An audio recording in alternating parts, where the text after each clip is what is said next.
Jaguar's second generation XF Sportbrake looks to offer a refreshing alternative to the usual choices when it comes to large executive estates, primarily cars like BMW's 5 Series Touring, the Mercedes E-Class estate and the Audi A6 Avant.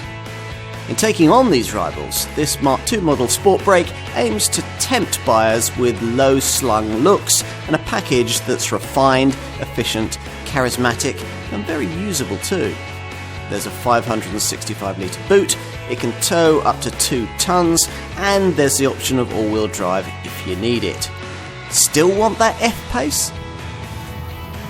Like BMW, Jaguar thinks that a large estate model like this one requires the addition of self-levelling rear air suspension, but that's not the only change that the company's engineers have made in creating this Sportbrake estate body style from the existing saloon. The steering gets a faster ratio and there are special front dampers with a clever bypass valve system. Now in more dynamic motoring, the valve shuts to stiffen the damper settings and to sharpen handling responses. That's to try to compensate for the small dilution of agility brought about by the weight increase for this station wagon, which can be as much as around 70 kilos.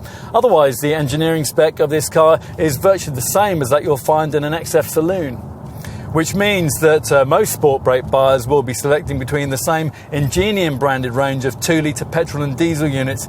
It also means that the XF estate can deliver the attribute that most draws us towards its saloon showroom stablemate, a beautifully judged ride and handling balance. And that's thanks to a clever integral link suspension system, which can be embellished with an optional adaptive dynamics adjustable damping setup. This is one of the things that can be tailored to your preferences via the standard Jaguar Drive Control driving mode system. Now this tweaks the steering, the throttle response and the gear change timings of the silky smooth 8-speed automatic gearbox that almost all XF models use. Most Sportbrake buyers will be selecting between the same Ingenium badge range of 2-litre petrol and diesel units. If you're fueling from the black pump, then you'll be offered the choice of 163 or 180 PS single turbo power plants, plus a twin turbo 240 PS diesel. The Ingenium petrol engines offer either 250 or 300 PS. Rear wheel drive is the default drive layout, but Jaguar's effective all-wheel drive setup is optional on the 180 PS diesel and standard on the most powerful 4-cylinder petrol and diesel model. Here though, we've opted to test the 3-litre V6 diesel, which only comes in rear-driven form and is a power plant that suits this car really well, with 300 PS and 700 Nm of pulling power.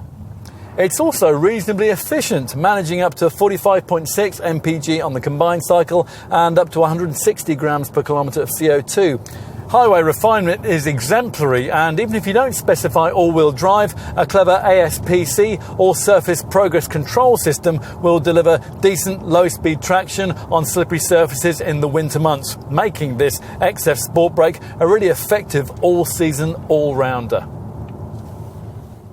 If style is your sole determining factor in choosing a full-size executive estate, then it's hard, we suggest, to look beyond this one. Designer Wayne Burgess is a part-time rock musician who would probably use this XF's extra capacity for sound equipment. He certainly seems to be someone who's unafraid to go against station wagon convention in designing a car of this kind.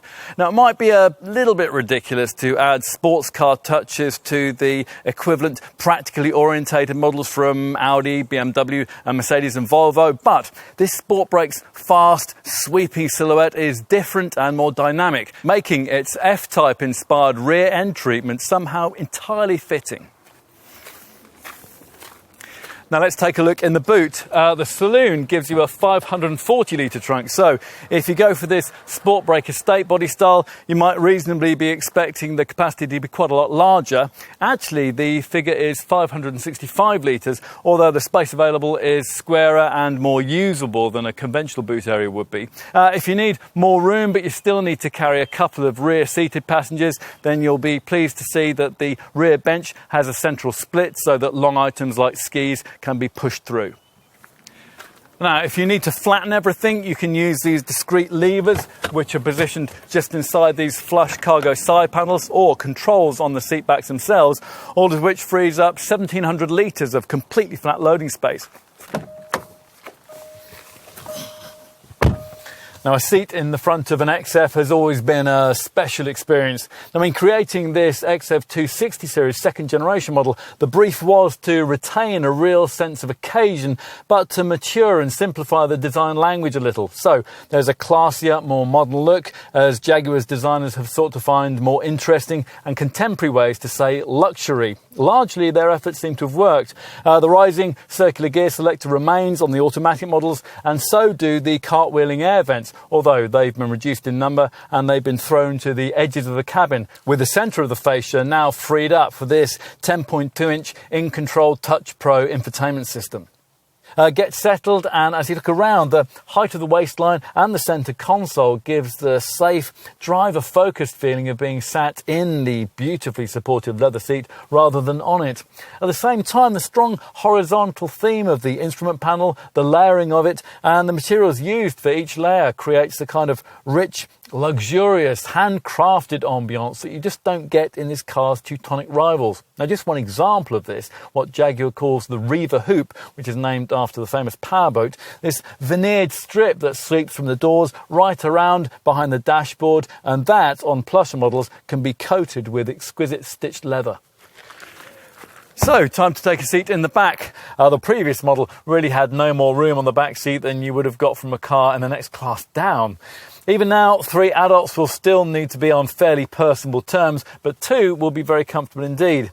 Now, if you're looking for a reason to pay the relatively small premium that Jaguar is charging to buy this XF rather than its smaller XE model, which really is small in the back, then we reckon you've got that right here. This lighter, more spacious, better looking and much more efficient second generation Sportbrake is a considerably more competitive segment proposition, and the provision of optional all-wheel drive this time around might even sway some undecided F-Pace buyers its way.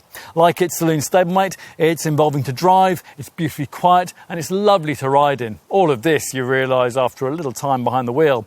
On paper, this car's Teutonic rivals might initially seem more impressive, but it's easy to be impressed by something without necessarily liking it very much.